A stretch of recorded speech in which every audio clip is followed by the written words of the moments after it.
que nous avons décidé du retrait concerté et organisé des forces françaises en Côte d'Ivoire. Ainsi, le camp du 43e BIMA, le bataillon d'infanterie de marine de Port-Boué, sera rétrocédé aux forces armées de Côte d'Ivoire. Apprendre son histoire est un acte de résistance. La nouvelle est tombée. Force au peuple de Côte d'Ivoire. L'émancipation de la souveraineté française est en marche. Aujourd'hui, la France ne dispose plus que de deux bases stratégiques, une à Djibouti et une force militaire au Gabon. Après le Niger, le Burkina Faso, le Mali, le Tchad, le Sénégal, la Côte d'Ivoire franchit ce pas, confirmant ainsi, tout simplement la désagrégation de cette laisse néocolonialiste qui n'était que la perpétuation d'une colonisation assumée. Mais y a-t-il un message derrière cela?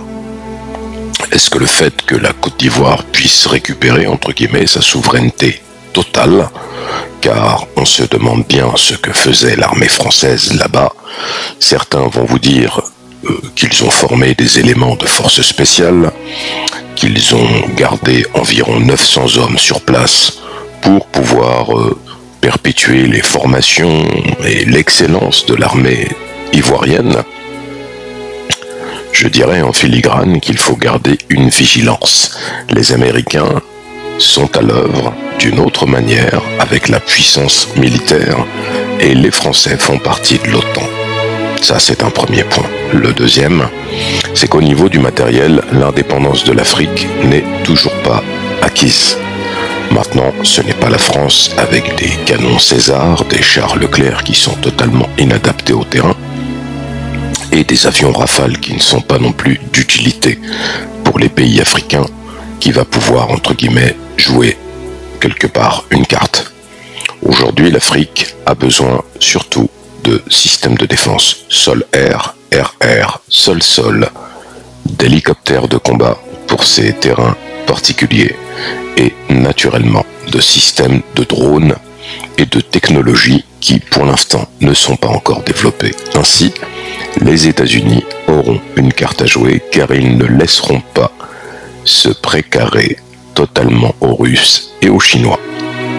En tout état de cause, il faut féliciter le peuple de Côte d'Ivoire. Cette décision intervient à l'année justement où la transition démocratique doit avoir lieu en Côte d'Ivoire. Le président Alassane Ouattara devant désormais faire face aux élections qui arrivent dans 10 mois. En tout cas, il faut rester vigilant car vous savez, on dit toujours l'arbre qui cache la forêt. Le peuple de Côte d'Ivoire a subi les outrecuidances de l'armée française. Je rappelle que cette armée française, qui est une armée étrangère, a assassiné des Ivoiriens et des Ivoiriennes qui manifestaient pacifiquement devant l'hôtel Ivoire, devenu maintenant le Sofitel, en 2004. En tout état de cause, aujourd'hui est une marche en avant pour l'Afrique. Nous sommes l'Afrique, vous êtes l'Afrique, nous sommes debout.